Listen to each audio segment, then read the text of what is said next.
Bonjour. S'il y a bien un commandement du Créateur auquel peu d'entre nous dérogent, c'est bien celui-ci. Domine. Il nous a été donné tout au début, bien avant ceux qui font l'objet de toutes sortes de discussions. Remplissez la terre et soumettez-la. Commandez aux poissons de la mer, aux oiseaux du ciel, à tous les animaux qui se meuvent sur la terre. Il y a un seul territoire où nous ne l'appliquons pas, ou si peu. C'est sur une toute petite parcelle, pourtant très proche, nous. L'instinct de domination est certainement ce qui nous permet de survivre parmi les forces qui nous dépassent, mais dominer cet instinct, le domestiquer pour en faire un allié, relève d'une sagesse quasiment divine. Est-ce cette sagesse que Salomon a demandé avant toute chose à l'Éternel? Étant né dans un palais, ayant vécu entouré de serviteurs, Salomon dominait, je dirais naturellement, tout ce qui l'entourait. David, son père, étant né dans une maison ordinaire, berger, il a appris à dominer les forces animales, extérieures certes, mais aussi son propre instinct animal, dominateur, pour pouvoir conduire et soigner les faibles du troupeau. Puis, sans doute, les nécessiteux du peuple qu'il devait conduire. Soumettre ce qui l'entoure est naturel chez l'homme, et ses stratégies pour arriver à ses fins sont infinies. Chez lui, c'est aussi instinctif que c'est naturel à la terre de produire des végétaux. Ceci parce que le Créateur l'a voulu et l'a dit. Mais il est bon de se rappeler une parole de Jules Michelet. Ce n'est rien d'ordonner des actes, si préalablement on n'est pas maître de ses pensées. Pour gouverner le monde des corps, il faut dominer celui des esprits. Alors, me semble-t-il, dominer veut surtout dire cultiver. Cultiver ce qui est à l'état sauvage afin d'en faire un lieu habitable et y faire régner une certaine justice. Qui va cultiver et rendre fréquentable l'instinct de domination de l'homme? Je pense que seule une sagesse que l'on ne trouve nulle part, même pas dans la mort selon les découvertes de Salomon, peut rendre fréquentable un homme. Cette sagesse, Salomon l'a demandée et l'a obtenue. Il dira à son tour à son fils, « Ne te prends pas pour un sage, crains l'Éternel. » L'instinct de domination, comme l'instinct de survie, fait partie de notre patrimoine. Mais crains l'Éternel et éloigne-toi du mal, ce qui veut dire qu'il y a une limite qui franchie mène à une puissance destructrice. Quelle est donc cette sagesse? Je dirais qu'elle est comme une maison d'accueil. C'est d'ailleurs comme cela que Salomon l'a décrite, tant dans sa forme que dans son action. Les 5 premiers versets du chapitre 9 du livre des Proverbes sont remarquables à ce sujet. La sagesse, voulue et obtenue par le roi donc, est une valeur féminine, celle de l'accueil, de l'ouverture donnée en contrepoint de l'instinct dominateur qui est une valeur masculine. Hommes et femmes sont dépositaires de ces deux valeurs, puisque créés mâle et femelle. suivant l'image que le Créateur s'en est faite. Toujours dans le livre des Proverbes dit de Salomon, il y a un verset qui mérite notre attention parce qu'il remet en cause bien des idées reçues dans nos priorités à cultiver. La sagesse des femmes édifie la maison, leur folie la renverse de ses propres mains.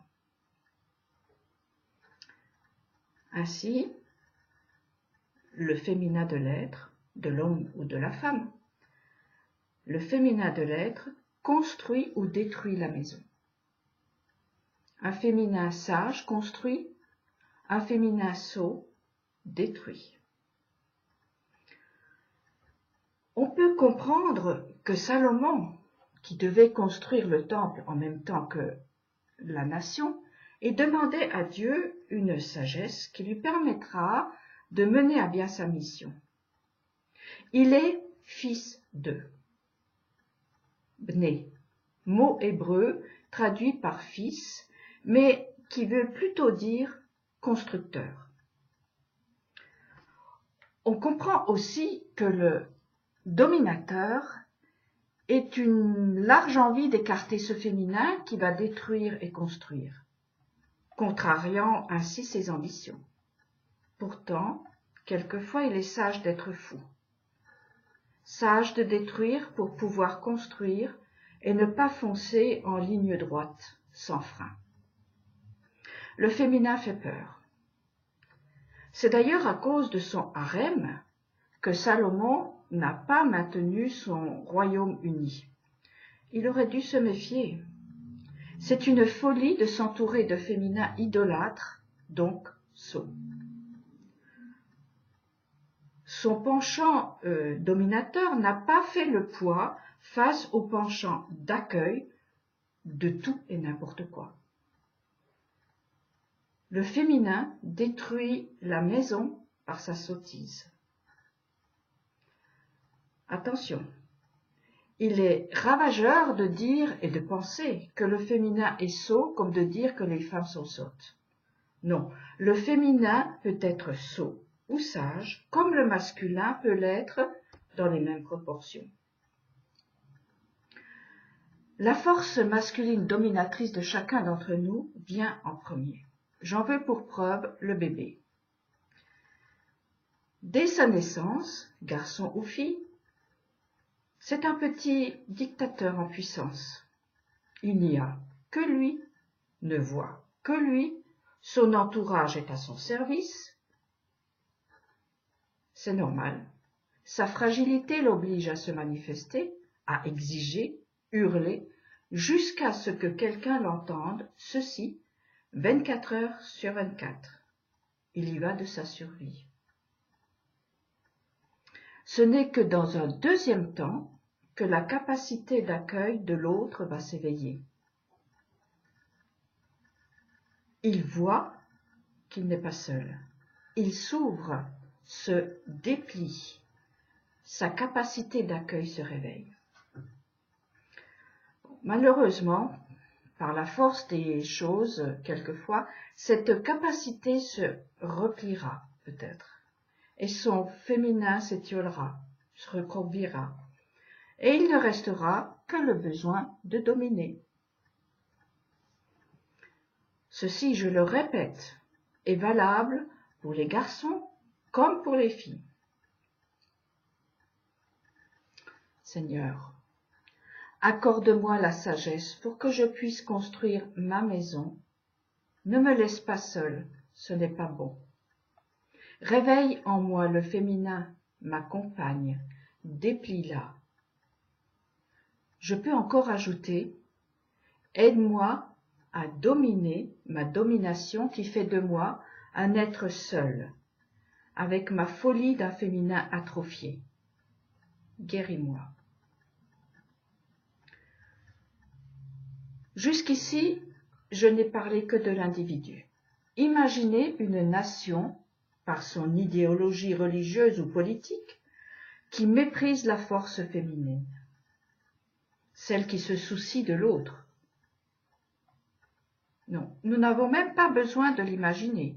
C'est une réalité quotidienne qui crie sa violence et sa dictature. Nous souffrons tous de cette carence.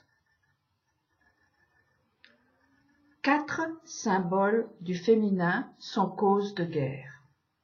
La terre, l'eau, l'argent et les femmes. Guerre pour la terre, pour l'eau, pour l'argent ou les femmes.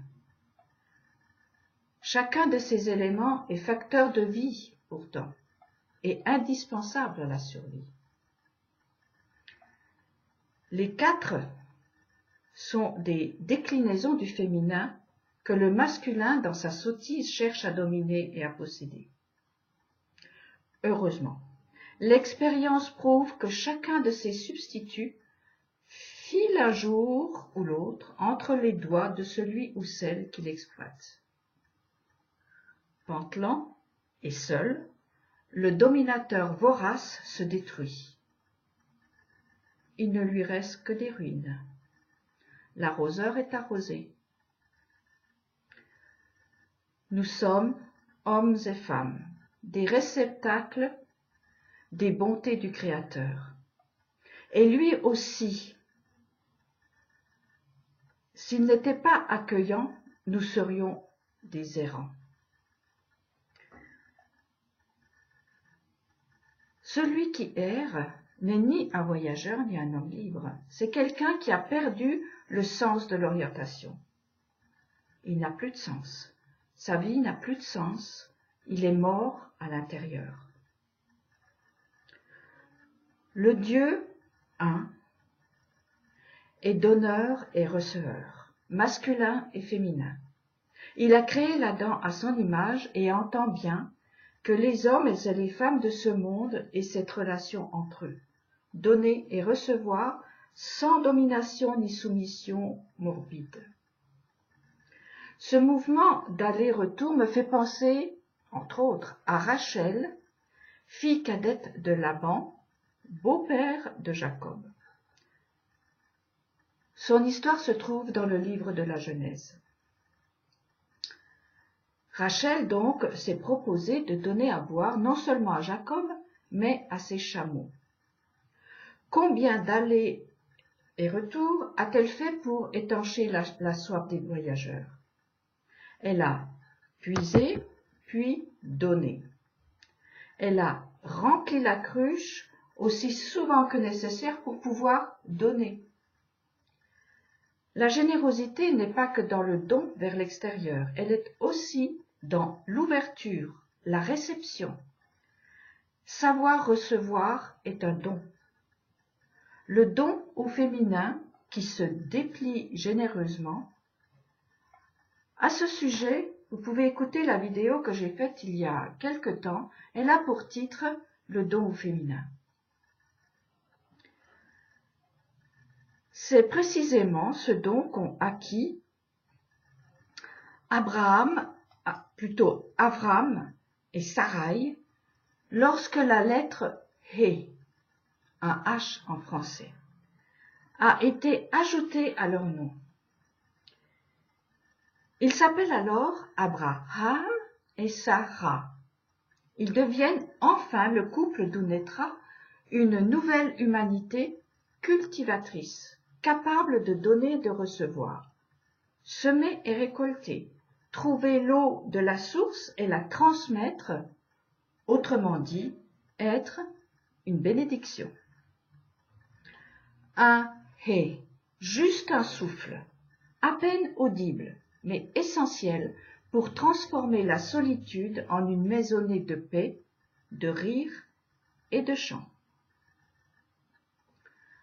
Je vous laisse avec ces quelques mots de Gaston Bachelard qui parle du dialogue.